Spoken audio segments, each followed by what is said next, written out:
Welcome, everyone. It's good to have you with us. I'm Jane McCarthy. And I'm Mark Hanrahan. A prominent Spokane developer is accused of taking part in a scheme to defraud insurance companies. According to the indictment, the group would stage crashes and falls to get money. KREM 2's Amanda Rowley is in the newsroom now with more on this developing story. Amanda?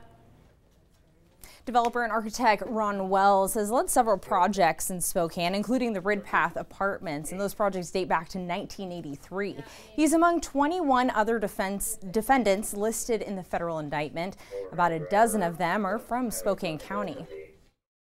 According to the indictment, Ron Wells faces multiple fraud charges, including mail fraud, wire fraud, and conspiracy to commit monetary transaction in property derived from specific unlawful activity. Records say the scheme, led by Spokane County resident William Mize, began around September 11, 2013. All 22 defendants are accused of engaging in a scheme to defraud insurance companies and to obtain money from these companies by means of materially false and fraudulent pretenses, representations, and promises. Mize and the co-conspirators were involved in 33 staged accidents and about 6 accidents per year, the indictment alleges. The accidents included car, boat, stair falls, pedestrian or vehicle, and other accidents in eastern Washington, Idaho, Nevada, and eastern California.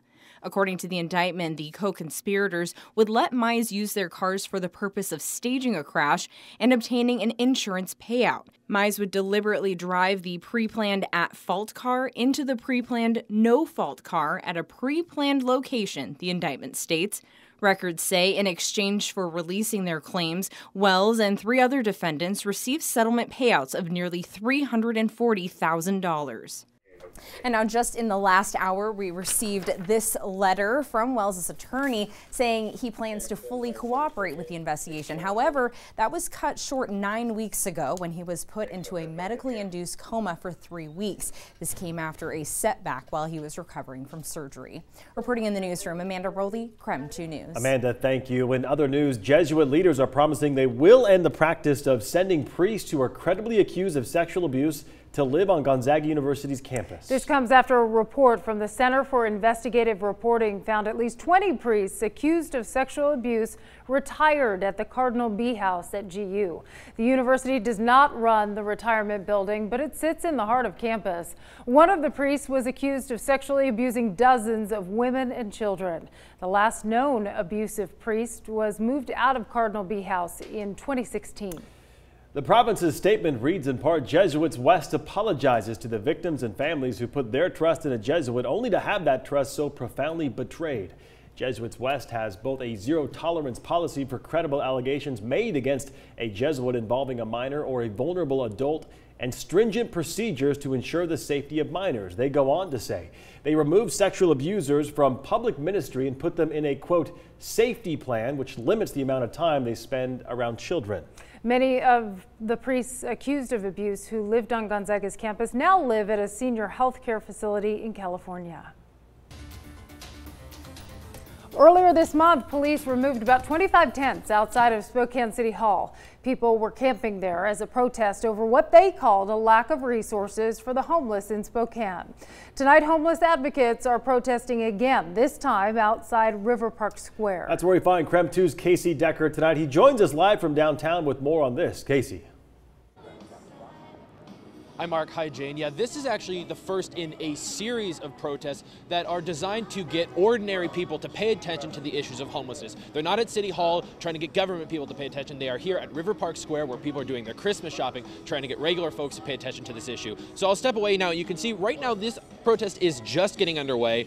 So far, just about a dozen to 2 dozen people here so far, just kind of gathering, getting ready to begin their protest. But you can see they have some drums there. They have lots of signs. Their plan is to be loud, is to disrupt the normal behavior and let people know that there is an issue going on here. There is a homelessness crisis. So some of their demands that they have as well are specifically wanting to make sure they repeal the sit and lie ordinance, anti-camping ordinance, and they want a 24/7 shelter available for the homeless population of Spokane. So a lot of these people were residents of Camp Hope, that protest that had the tents torn down last week, and we will be seeing exactly how they're going to go about this protest today. Again, it's one of a series of protests going on all this week, intended at getting ordinary people to pay attention to this issue. Mark, Jane, back to you.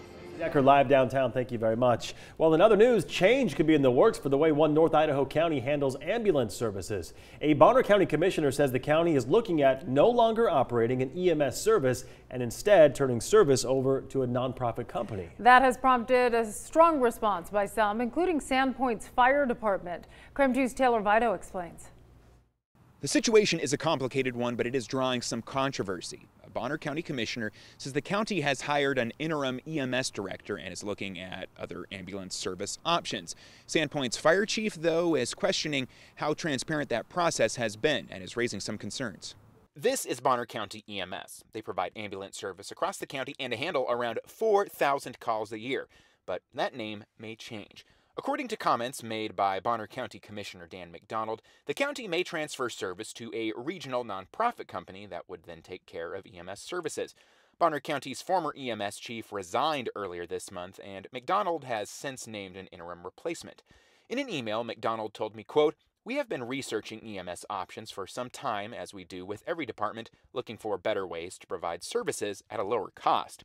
But yesterday, Selkirk Fire and EMS, which operates as the fire department for Sandpoint and some areas beyond, posted this, their chief telling me that they're concerned with some of McDonald's comments and that they want the process of choosing a new EMS service to be open and transparent. To that, McDonald says claims and assumptions of open meeting law violations are false.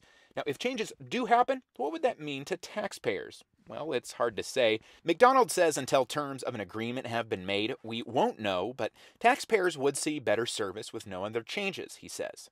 Bonner County does have an EMS levy, one of the highest in the state. It's worth asking, how does this compare to other counties? That's a hard comparison to make since each county does things differently when it comes to EMS and ambulance service. For example, ambulances in Kootenai County are run by Kootenai County EMS, but in Spokane, first responders have contracts with AMR, a private company. And the Bonner County commissioner tells me that they're going about this process slowly. They want to make sure it's done the right way, but there will be a public meeting at some point as to when any potential changes could take effect that could potentially be months in the making. In North Idaho, Taylor Vito, KREM 2 News. In other news, the National Weather Service says that tornado that touched down in Port Orchard, Washington yesterday was the strongest tornado to hit the state since 1986. The winds peaked between 120 and 130 miles per hour. That makes it an EF2 tornado. It uprooted trees, it ripped roofs and more from homes and businesses. You can see the damage there. The strength could change based on additional assessments. Right now, there are no reports of any injuries in all this, though. Pictures are just wild from over there. Well, here in the Northwest, we could see some more wet weather tonight. Yeah, Tom Sherry in the Weather Center with more on that. Hi, Tom. Yeah, I think we're going to see a passing band of rain and snow in the overnight hours, but much better chance by this time tomorrow. I think we'll see more widespread rain. Right now, the Doppler radar looking pretty darn quiet. As you can see, a few showers out towards central Washington. Computer modeling says right around 2 a.m. there's about a 40% chance we could see some rain showers with a temperature then of about 38 degrees. But again, I think it'll be more later in the afternoon, and it will just be rain, valley rain anyway. We'll look for a daytime high of 46 anytime after 2 o'clock tomorrow afternoon, and especially right around 5 or 6 commute time, I think is when you'll see that wet weather. Again, should just be rain. For the weekend, mostly cloudy and dry on Saturday, chance of rain or snow on Sunday, a little cooler. We'll look for a daytime high of 37 degrees. I've got to look at your Christmas Eve and Christmas Day forecast, all coming up in a few minutes. Thank you, Tom. Facebook facing yet another privacy scandal. Head to KREM.com/vote or hit the Vote Now tab on the KREM 2 app and let us know how you're feeling about Facebook reportedly giving outside companies access to your data.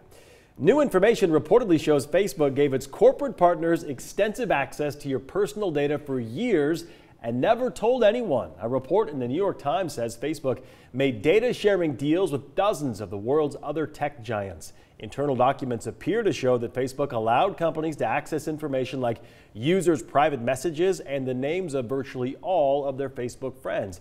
So if you're thinking, wait a minute, didn't you tell us about this last week? Well, that was a different Facebook privacy scandal. Last week, we told you the company apparently gave about 1,500 app developers access to your private photos. Yikes. The company is now facing a lawsuit stemming from another privacy scandal. The Attorney General in Washington, D.C. filed a lawsuit against against Facebook for allowing the data mining firm Cambridge Analytica to access data from 87 million users. It alleges Facebook misled users about the security of their personal data.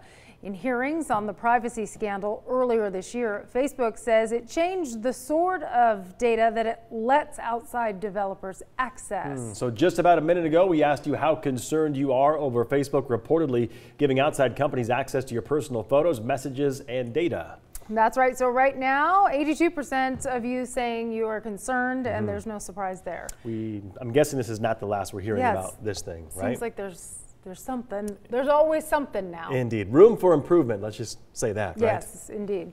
Well, a new report names the safest cars of the year.